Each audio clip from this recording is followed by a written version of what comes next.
Hello. One last thing I wanted to do, talking about the impact of the pandemic, is to ramble about a couple of ways academia might change in the wake of it, and in the wake of lockdown, which is something I've been talking to quite a few people about recently. So before I start, I have no power on this. I'm not some sort of higher up who can make sweeping changes to academia. I'm a PhD student, looking at what I've experienced, chatting to people, seeing what's going on and what might change. Now, the first thing that I think comes up a lot is what's going to happen with video conferences and video meetings. Obviously we're having to use them now, but is there going to be a really measurable uptick in using these in future? You see, before lockdown they were, I suppose, slowly coming into a bit more favour. However, almost every meeting that I would have would be done in person, pretty much out of principle. And academic conferences are a whole other bag. Now, some people have been pushing for more video meetings, but without being forced to try them out, there was always going to be a lot of distrust over these. And that's fair. For a start, there's some things that definitely need to be done in person, and some things where it's very useful to be in the room, as it were. For example, if you're explaining how to use a mechanical system, or you're doing some sort of training, it's definitely better if someone is in the space with that system that you're working with. The other thing that a lot of people fear will go is the networking. From basically anyone I know who's gone to a meeting, sometimes just having a coffee and chatting with people interested in your work is every bit as useful as listening to a talk, sometimes more so. Sometimes you get more useful work out of doing that than listening to someone else talk about their work. Another concern that comes up quite a lot is avoiding internet problems, and yeah, this has been realised over the lockdown. I've had weekly short meetings to update on the work I'm doing with just the group I'm with, and on multiple occasions we've had internet issues cause some problems. Someone dropping out of the meeting continuously, or some internet trouble happening, making the talking with each other go less smoothly than it should have. The other good thing about in-person meetings is it gives you a chance to show people around. So if I'm working in a lab and there's someone who might want to work with our group in future, you get a chance to actually walk them around the place, get them to ask questions. So that atmosphere, that ability to ask questions, to bounce around ideas, it can definitely be less relaxed in an online meeting compared to if you're together, if you're sharing a drink. However, the push for online meetings has a major advantage, which is the cost of in-person meetings. Now, this is fine for just me meeting with the people I work with, but if you're looking to get in someone from outside the department, maybe from a different university, you've got a bit of a problem with cost. It's not high, but bare minimum, if you're going to have someone go to your place, you need to pay for their transport. Return journey from wherever they are to wherever you are, it's not cheap. And of course, quite often in these meetings as well, you have some form of catering. Sometimes a meal, but even without that, just snacks, drinks, make sure everyone's supplied for. And anything, if it lasts longer than a day, you better include some form of accommodation. That's the much bigger cost. If you need someone to stay overnight because they're visiting you, suddenly you've got to put them up for a night. If you meet online, none of that is needed. Your costs are practically nothing compared to in-person meetings, and certainly compared to in-person meetings where all of those costs, journeys, staying over, food, is multiplied by, say, 10, 20 people. So I suspect this won't be changed much by academics. There might be a few who have a preference for online meetings, but the way this will be pushed will be from the people who handle finances here. They'll start being tougher with the question, look, does this have to be done in person? Whereas before it might just be taken for granted. Oh yeah, we're having a meeting. These people should come over and visit us. In future it might be that the person holding the purse strings says, hang on a sec, can you do this online? And if you don't think you can, justify it, give us a reason.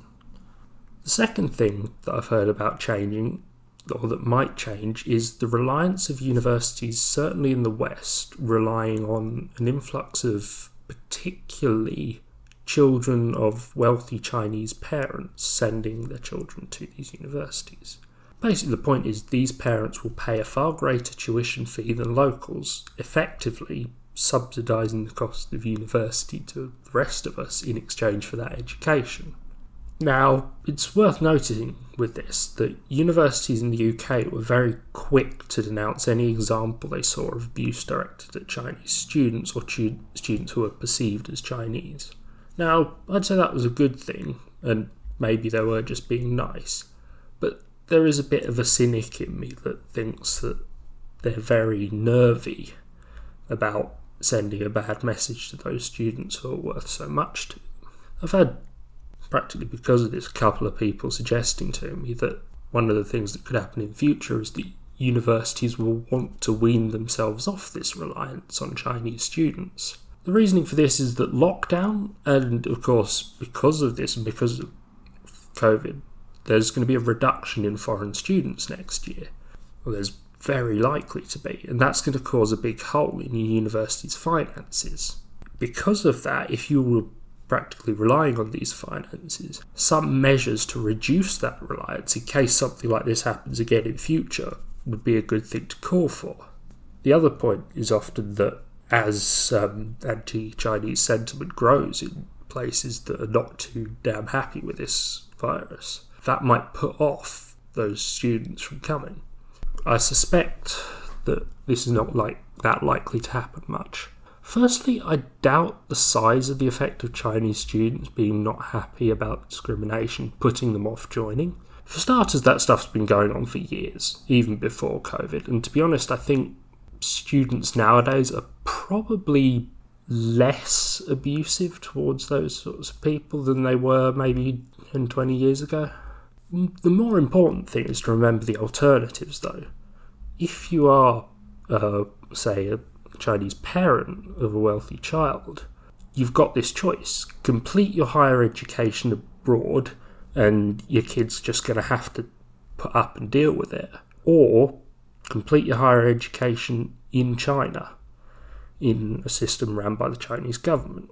Now, I suspect that those parents are going to put some serious muscle, some serious weight behind getting their kid to consider, look, I know it's a pain, but put up with this. You go, this is the better option. I suspect that, I suppose sadly and rather seriously, that's going to be the way that it'll go. As for the university side of the deal, maybe there is some pressure for them to tone down that reliance on foreign investment, but every time you drop your reliance on one source of funding, you have to get it from another. So certainly in the UK, I can't see a project on getting the British taxpayer to cover the cost, either directly funding or by another increase in student fees that are never going to get paid back. I suspect that would lose traction quite quickly.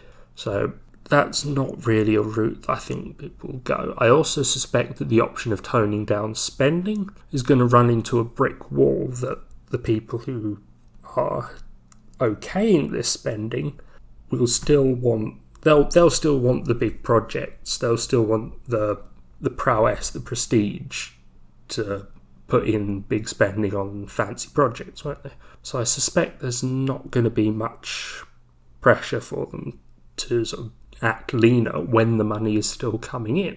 So sadly, I think that in my mind has not a lot of chance. I don't think it'll go nowhere. I think there'll be a bit of sort of trimming at the edges, and a few universities might try to make some changes. But realistically, money talks. I can't see that changing. The last change that I've heard a lot about is whether universities are going to drop a large number of in-person courses and basically replace them almost permanently with far cheaper online courses. And now I'm even further out of my depth than I was before. I can't talk for other subjects, but for my subject, for physics, I reckon it's one of the subjects least likely to make this shift. One point of this, the shift is going to be slower for subjects which desire examinations under monitored conditions, rather than long-form report writing or essay writing, which you don't need to be in exam for. That, however, could be overcome. That's not the worst problem in the world. However, there's a bigger one. A large part of my degree was work in a laboratory. In particular, a large chunk of my final year was taken up by a year-long research project, 2 days a week throughout both terms, a fairly chunky thing. A small number of projects might be feasible without going into a university, if it was particularly computing-based, for example, or particularly theory-based, but I would be very uncomfortable with the idea that someone completed a whole physics degree without that practical experience to some extent. However, there is room for partial online content to save them some costs. A key example is, does everyone really need to cram into a lecture theatre for what was essentially the same intro to mathematics course has been done for decades?